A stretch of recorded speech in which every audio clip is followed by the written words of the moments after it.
ঢাকা ২ আসনের বিএনপি অঙ্গ ও সহযোগী সংগঠনের আয়োজনে তারেক রহমানের পক্ষ থেকে ইফতার ও দোয়া মাহফিল আয়োজন। মাল্টিমিডিয়া রিপোর্টার শাওন হোসেনের পাঠানো চিত্রে দেখুন বিস্তারিত।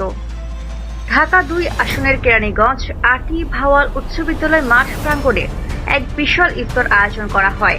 উক্ত অনুষ্ঠানের প্রধান অতিথি হিসেবে উপস্থিত ছিলেন আলহাজ আমান উল্লাহ আমান, বিএনপি চেয়ারপারসনের উপদেষ্টা, ডাকসুর সাবেক ভিপি ও চেয়ারম্যানের এমপি ও মন্ত্রী, সার্বিক ব্যবস্থাপনার ব্যারিস্টার ইরফান ইবনে আমান, অমি, ঢাকা ২ আসনের জনতার এমপি ও সাংগঠনিক সম্পাদক, ঢাকা জেলা বিএনপির আরও উপস্থিত ছিলেন মনির হোসেন মিনু, সভাপতি কেরানীগঞ্জ মডেল উপজেলা বিএনপি, হাসমত উল্লাহ নবী, সাধারণ সম্পাদক কেরানীগঞ্জ মডেল বিএনপি, আসাদুজ্জামান রিপন, আহ্বায়ক কেরানীগঞ্জ মডেল থানা যুবদল, রাকিবুল ইসলাম রুবেল, সদস্য সচিব কেরানীগঞ্জ মডেল উপজেলা যুবদল, মোস্তাফিজুর রহমান উজ্জ্বল, যুগ্ম আহ্বায়ক কেরানীগঞ্জ মডেল উপজেলা যুবদল, এম.এ. অভি, যুগ্ম আহ্বায়ক কেরানীগঞ্জ মডেল উপজেলা যুবদল, আশরাফুল আলম সাইদ, যুগ্ম আহ্বায়ক কেরানীগঞ্জ মডেল উপজেলা যুবদল ও বিএনপির অঙ্গ সংগঠনের নেতাকর্মীরা উপস্থিত ছিলেন।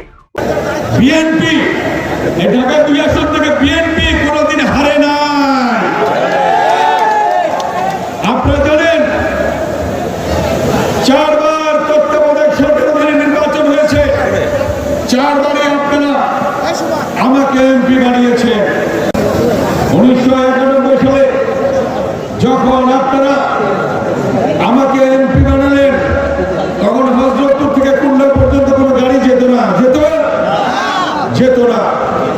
কি করা হলো? পরিকল্পনা গ্রহণ করলাম, হযরতপুর থেকে খুলনা পর্যন্ত গাড়ি যেতে হবে।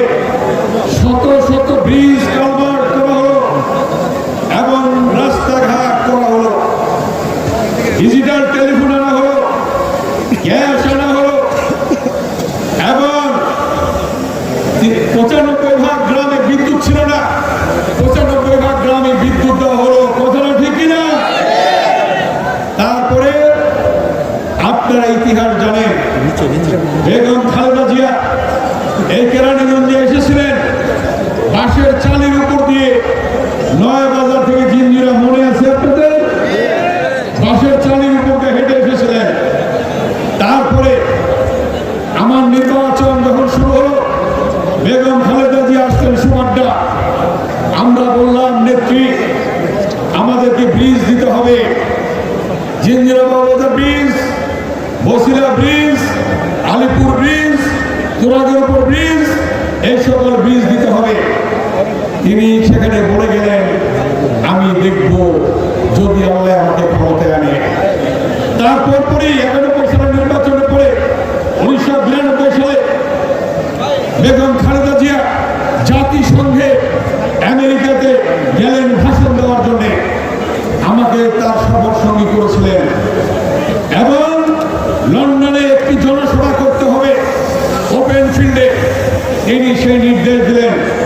আমার সাথে ছিল ইলিয়াস আলী, আজকে নেই, গুম হয়েছে। আমার সাথে ছিল কামরুজ্জামান রতন। আমাদেরকে ৩ জনকে পাঠালেন লন্ডনে।